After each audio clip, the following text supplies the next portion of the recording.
Hello there, it's Coach Q, ready to help you break through the art of communication. Ask you this question. Have you ever gone in with the intent to communicate what's bothering you to someone? Say it's your boss, your spouse, someone in your family. And somehow in the midst of the conversation, it takes a detour and you're like, what was I trying to even communicate? You might even end up apologizing at the end of the conversation for even bringing it up because you weren't really clear on what or how you should bring about the information. I know I've been there, I've done that too. Well, today I'm going to help you with 3 points to help you be effective in the art of communication. I've even broken it down into a cute little acronym. I love my acronyms. 3 points to help you be effective in the art of communication. A.R.T. A.R.T. I forgot my sign language. But anyway, let's get started. The first point that you want to focus on is the letter A, like it's Sesame Street. A stands for asking questions. The 2 questions that you need to ask before you even open your mouth are, who's my audience and what's my objective? And you need to ask those questions in that order. You may say, but I'm trying to get my point across. Why do I want to consider my audience first? Well, I hate to be the one to tell you, but in communication, if you want to be effective, you need to speak the language of who you're speaking to. It's not about you. The moment you focus more on your emotion-driven point, you will lose your audience because you won't be speaking their language, you'll be speaking yours. This applies whether you're at work trying to get a raise, whether you're talking to your spouse, even when you're talking to your child. You need to speak their language. So, A stands for asking questions. The 2 most important questions are, who's my audience and what is my objective, in that order. You may also even want to engage the person that you're speaking with by asking them questions.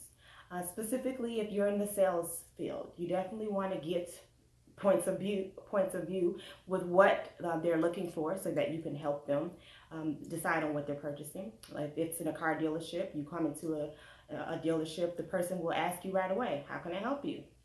Very generic question, but it's just something to get started. Then they may go into the specifications. How can I help you decide on what specifically you're looking for so that it'll be easier for you to make that choice? Getting more information will help you be more clear on the path that you need to take to be effective in communication. So, moving on to point number 2, the letter R. It stands for relate. You need to relate your information in a way that will be palatable to your audience. Another thing that you could even do is personally relate. If you can, if it's genuine, you can relate to the individual. Say when you ask them a question and they're saying that they have an issue with something, if you can personally relate to that, then you say, you know what, I know what you feel, I know how you feel, because I've even had to endure X, Y, Z, A, B, C, and then proceed with your conversation. But you definitely want it to be authentic and genuine. Don't lie, because you will come out in the end, and they'll be able to sense that. So when it comes to our relating your information, present the information in a way that will resonate with your audience.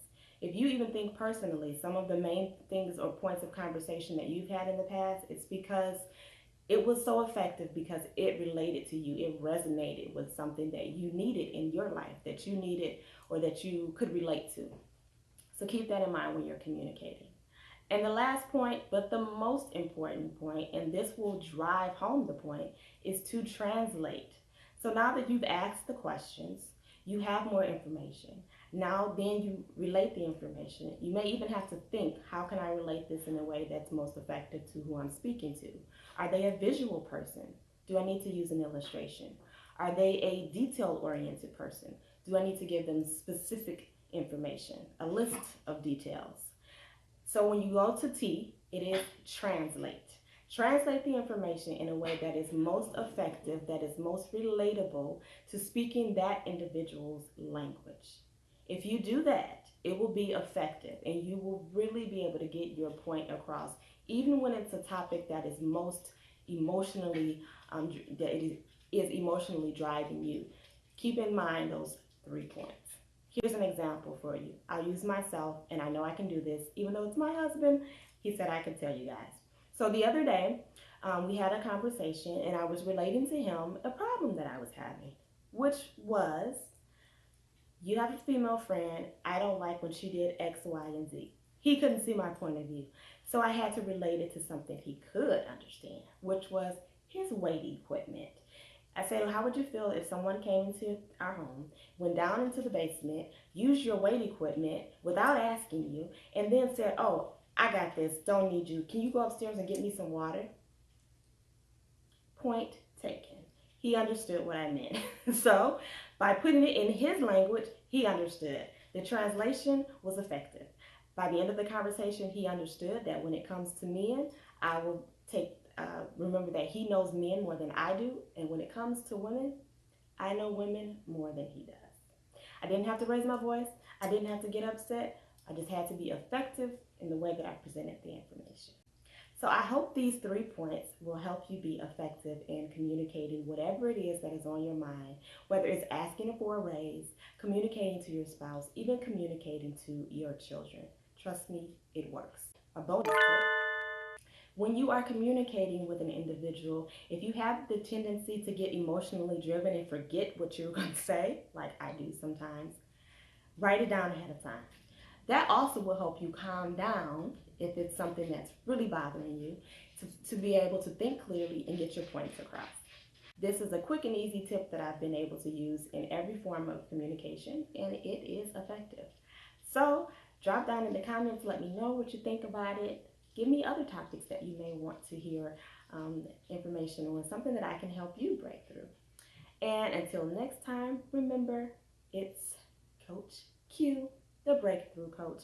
Remember to break through instead of breaking down.